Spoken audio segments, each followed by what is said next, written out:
Hello students, welcome to A to Z পরীক্ষা। তো সত্যই কিন্তু তোমাদের ডব্লিউবিপি এসআই এর প্রিলিমস হয়ে গেল এবং কেপিএসআই এর মেইনস কিন্তু সামনেই রয়েছে। তো দুটো এক্সামকে টার্গেট করে কিন্তু আমাদের এখানে ক্লাস চলছে। তো আজকে কিন্তু আমরা ডেসক্রিপটিভ রিজনিং এর একটা ক্লাস করব, ঠিক আছে? যে ডেসক্রিপটিভ ভাবে রিজনিং তোমরা কিভাবে লিখবে না লিখবে সমস্ত কিছু। তো দেরি করব না, দেরি না করে চলো শুরু করি। দেখো এখানে যেটা দেখতে পাচ্ছ এটা কিন্তু একটা প্রিভিয়াস ইয়ার কোশ্চেন, ঠিক আছে? এখানে সিটিং অ্যারেঞ্জমেন্টের একটা দিয়েছে যে মুখোমুখি দুটো সারিতে সমদূরত্ব বজায় রেখে 6জন করে মোট 12 জন বসে আছে, ঠিক আছে? এটা আমরা সলভ করব, ভালো করে আগে বুঝবে। মুখোমুখি দুটো সারি, এই একটা সারি, এই একটা সারি, ঠিক আছে? তো মুখোমুখি ভাবে তারা বসে আছে। এদিকে রয়েছে হলো 6জন, এদিকে রয়েছে হলো 6জন, মোট রয়েছে হলো 12 জন। বলেছে 1 নম্বর সারিতে A B C D E F, এটা হলো 1 নম্বর সারি, এটা হলো 2 নম্বর। সি ডি ই এফ দক্ষিণ দিকে মুখ করে, মানে সাউথ ফেসিং। তো ভালো করে একটু বুঝবে এই জায়গাটা।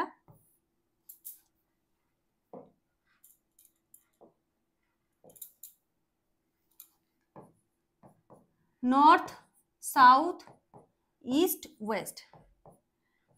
তাহলে সাউথ ফেসিং বললে আমরা কি বুঝবো? এই দিকে ফেস করে আছে, তার মানে এখানে যারা বসে আছে তাদের প্রত্যেকের মুখ এদিকে।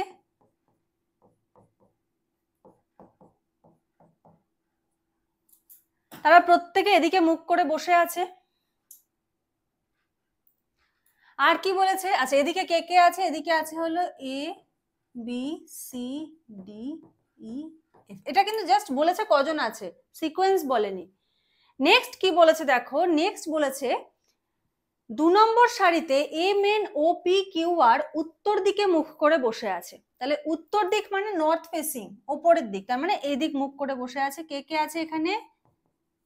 M N O P Q R, এই কজন বসে আছে কোন দিক ফেস করে? নর্থ ফেসিং, মানে তারা পরস্পর পরস্পরের দিকে মুখ করে বসে আছে। বোঝা গেল? আচ্ছা, এবারে আমরা একটু অ্যারেঞ্জমেন্টটা দেখব।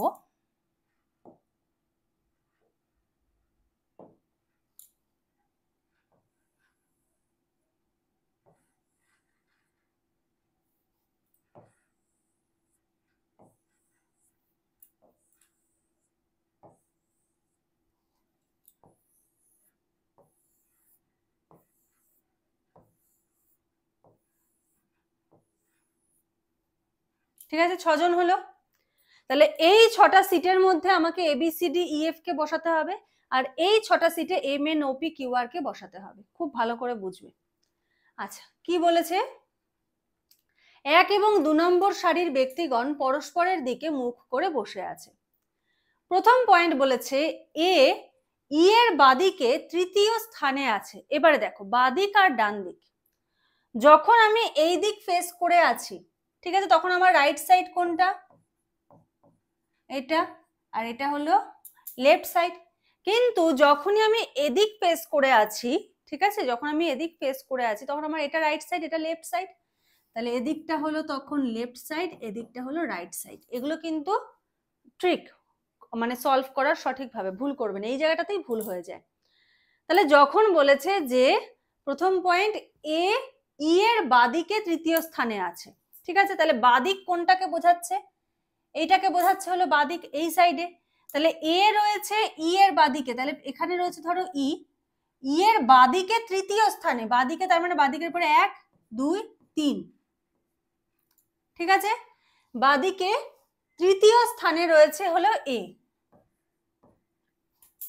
তাহলে ই এর বাদিকে তৃতীয় স্থান বলতে যদি ধরো এখানটাতে আমরা মনে মনে ধরলাম যদি এটাতে ই হয়, তাহলে 1 2 3 এইটাতে এ হচ্ছে, ঠিক আছে।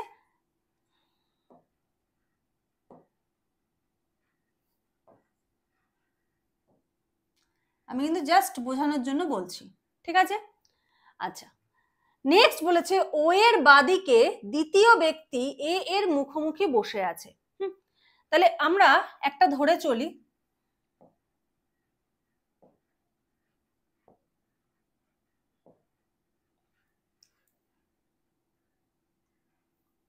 আচ্ছা, যদি এটাকে ই ধরি, সাপোজ আমরা ধরলাম ই, হ্যাঁ, তাহলে এটা হবে হলো এ। এবার বলেছে ও এর বাদিকে দ্বিতীয় ব্যক্তি এর মুখোমুখি বসে আছে। তাহলে এইদিকে বাদিক মানে কোনটা? এই সাইড। তাহলে ও এর বাদিকে দ্বিতীয় ব্যক্তি, তাহলে যদি আমরা ওটাকে এই পজিশনে রাখি তাহলে 1, এটা হলো 1, এটা হলো 2, দ্বিতীয় একজন ব্যক্তি রয়েছে, কে রয়েছে আমরা জানি না, সে এ এর বিপরীতে বসে আছে। ঠিক আছে, এবারে দেখো কেন আমরা ইটাকে এখানেই ধরবো। ধরো আমি ই কে এই জায়গাটায় ধরলাম, সাপোজ ধরো এটাকে আমি ই ধরলাম। আচ্ছা, অন্য কালি দিয়ে লিখি। সাপোজ ধরো আমি ধরলাম যে না, আমি প্রথম সিটটাকে আমি ই দেবো না, আমি সেকেন্ড সিটটাকে ই দেবো। তাহলে এর পজিশন কোথায় হবে? 1, 2, 3, এখানটা হবে এর পজিশন। যদি এখানে এ এর পজিশন হয় তাহলে ও এর বাদিকে দ্বিতীয় নম্বরে কি আমার কাউকে বসানো সম্ভব? সম্ভব না। ঠিক আছে, এই জন্য ই কে আমরা ফার্স্ট পজিশনে রাখলাম, কারণ একটা তো লজিক আছে, রিজনিং মানেই লজিক। আমি দুম করে বলে দিলাম যে ইটাকে আমি প্রথমে রেখেছি, তোমরা কেন বিশ্বাস করবে? তোমাদেরকে বুঝতে হবে, আমাকে লজিক দিয়ে তোমাদের কাছে সেটা ক্লিয়ার করে দিতে হবে যে ই কে আমার এই পজিশনেই রাখতে হবে, কারণ আমি যদি ই কে অন্য কোনো জায়গায় বসাই তাহলে পরের যে শর্তটা তার সঙ্গে কিন্তু মিলছে না। তাহলে ই যদি একদম সাইডে থাকে, একদম সাইডে থাকে, তাহলে তৃতীয় পজিশনে হচ্ছে এ, আবার ও এর বাদিকে দ্বিতীয় পজিশনে একজন রয়েছে যে এ এর বিপরীতে, কে রয়েছে আমরা এখনো পর্যন্ত জানি না। নেক্সট পয়েন্ট কি বলেছে দেখো, বলেছে ও এবং কিউ এর মাঝে ঠিক দুজন বসে আছে। ও আর কিউ এর মাঝে ঠিক দুজন, তাহলে এটা যদি ও হয়, এখানে একজন এখানে একজন, দুজন হয়ে গেল। তাহলে এই পজিশনে আমার কে আছে? কিউ রয়েছে।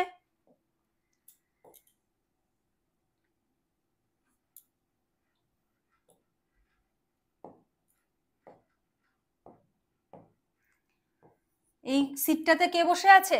কিউ বসে আছে। তাহলে মিলল, ও এবং কিউ এর মাঝখানে ঠিক দুজন, ও এবং কিউ এর মাঝখানে ঠিক দুজন বসে আছে। এইগুলো কিভাবে লিখবে, কারণ ডেসক্রিপটিভ রিজনিং মানে তোমাদের একটু ব্যাখ্যা করতে, আমি ব্যাখ্যাটাও দেখিয়ে দেবো, একটু ওয়েট করে যাও। ঠিক আছে, ও আর কিউ এর মাঝখানে দুজন। নেক্সট কি বলেছে? সি এবং ডি পাশাপাশি বসে আছে। সি আর ডি পাশাপাশি বসে আছে, মানে যেখানেই বসুক সি ডি, হতে পারে কোন দুটো পজিশন, এটা আবার একটু অন্য কালি দিয়ে দেখাতে হবে। হতে পারে এটা সি, হতে পারে এটা ডি, হতে পারে এটা সি, হতে পারে এটা ডি, বা আরেকটা কি পসিবিলিটি রয়েছে,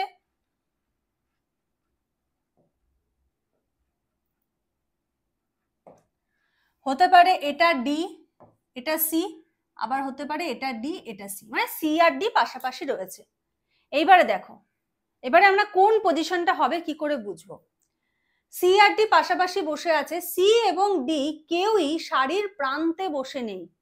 সি আর ডি কেউই সারির প্রান্তে বসে নেই, তার মানে আমার এই পসিবিলিটিটা কিন্তু আউট হয়ে গেল, কারণ আমি এখানে ডি কে শেষে দিই আর সি কে শেষে দিই, কেউই কিন্তু সারির শেষে বসে নেই।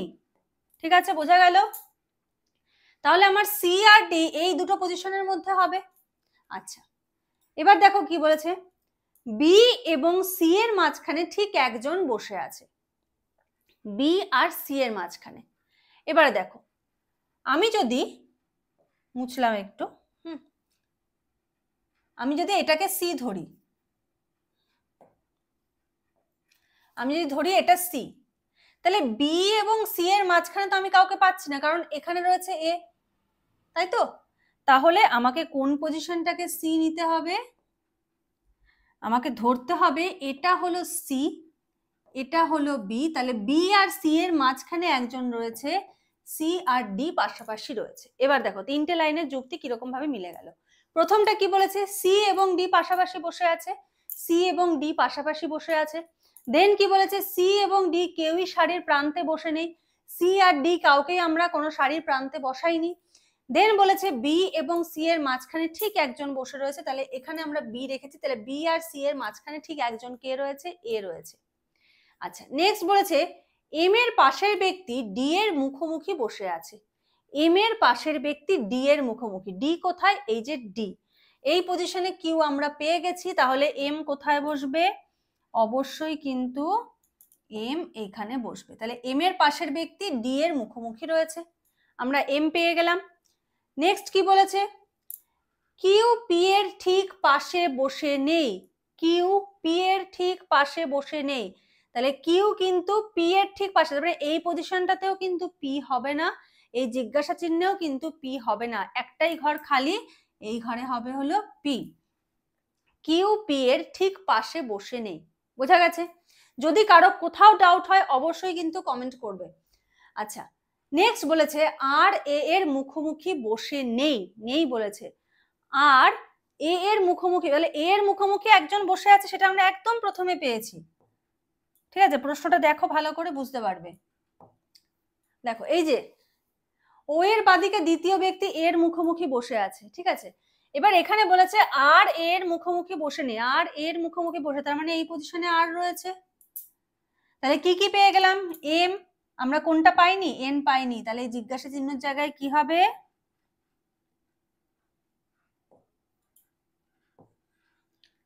জিজ্ঞাসা চিহ্ন জায়গায় হবে এ।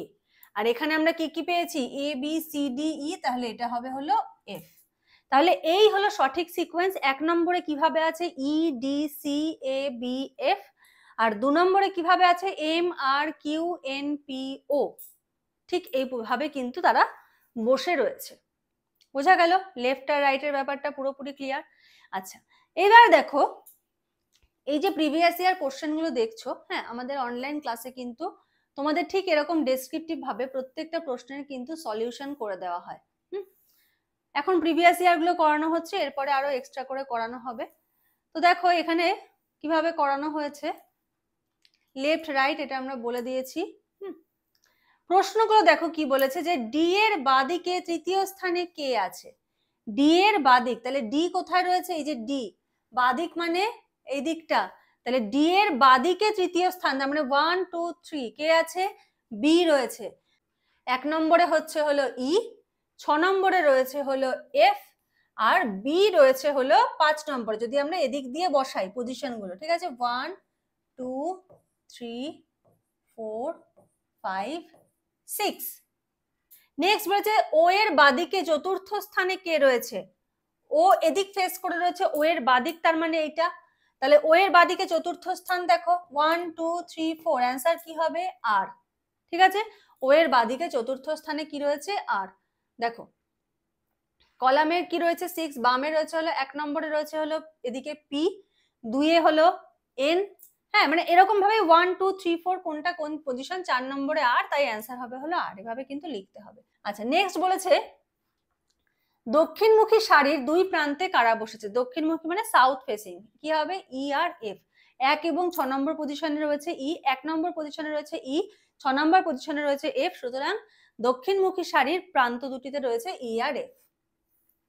এই এখানে বাম প্রান্ত আর ডান প্রান্ত বলে দেওয়া রয়েছে। পি এর মুখোমুখি কে বসে রয়েছে, পি এর মুখোমুখি রয়েছে হলো বি, আর এ আর ডি এর ঠিক মাঝখানে কে বসে রয়েছে, এই যে এ আর ডি এর মাঝখানে অ্যান্সার হবে হলো সি বসে রয়েছে। ঠিক আছে, তো এই যে জায়গাগুলো এইগুলো কিন্তু তোমাদের এরকম ভাবে ডেসক্রাইব করে করে কিন্তু লিখতে হবে। এরকম ধরনের প্রশ্নও কিন্তু তোমাদের আসে, ঠিক আছে, এটাও একটা প্রিভিয়াস ইয়ার কোশ্চেন। এগুলোও কিন্তু আমরা এরকম ঠিক টাইপ ফরম্যাটে কিন্তু তোমাদেরকে প্রোভাইড করে দেওয়া হচ্ছে।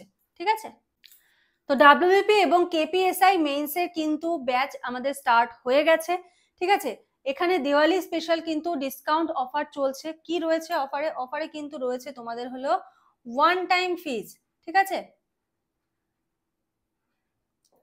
অফারে রয়েছে হলো ওয়ান টাইম ফিজ, একদম ডিসকাউন্ট চলছে। তোমরা এই নাম্বারটাতে যোগাযোগ করে সমস্ত ডিটেলস জেনে নিতে পারো। তোমাদের অনেকের প্রশ্ন থাকে রিজনিং ডেসক্রিপটিভ করানো হবে নাকি, তো আজকেও কিন্তু দেখিয়ে দিলাম তোমাদের reasoning, math, GK GS,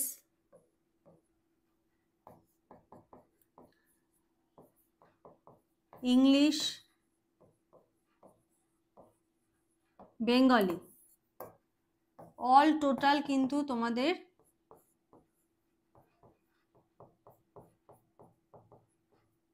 descriptive ভাবে কিন্তু করানো হচ্ছে সমস্ত কিছু। ঠিক আছে? রিজনিং এ তোমরা কিরকম ধরনের নোটস পাচ্ছ এটা কিন্তু অলরেডি আমি দেখিয়ে দিলাম। তো যারা যারা এটা সম্বন্ধে কিছু জানতে চাও, ডিটেলস জানতে চাও, স্ক্রিনে দেওয়া নাম্বারটায় যোগাযোগ করো, কল করো বা হোয়াটসঅ্যাপ করো, করে সমস্ত ডিটেলস জেনে নাও। ঠিক আছে? এই অফারটা কিন্তু ভ্যালিড থাকবে এই 20 অক্টোবর পর্যন্ত। তো যারা যারা জয়েন করতে চাইছো এই নাম্বারে যোগাযোগ করে জয়েন করে যাও, লেট করো না, কারণ নোটস প্রচুর কিন্তু দেওয়া হয়ে গেছে এবং আরো দেওয়া হচ্ছে। ফুল সিলেবাস, কোনো বই খুঁজতে হবে না, একদম ফুল সিলেবাস কিন্তু তোমাদেরকে করিয়ে দেওয়া হবে। তো আজকের ক্লাসটা কেমন লাগলো, রিজনিংটা ক্লিয়ার হয়েছে নাকি সেটা কিন্তু জানিও প্রত্যেকে। আজকের মতো এখানে শেষ করছি, নেক্সট ক্লাসে আবার দেখা হবে, কথা হবে। আজকের মতো এইটুকুই। Thank you.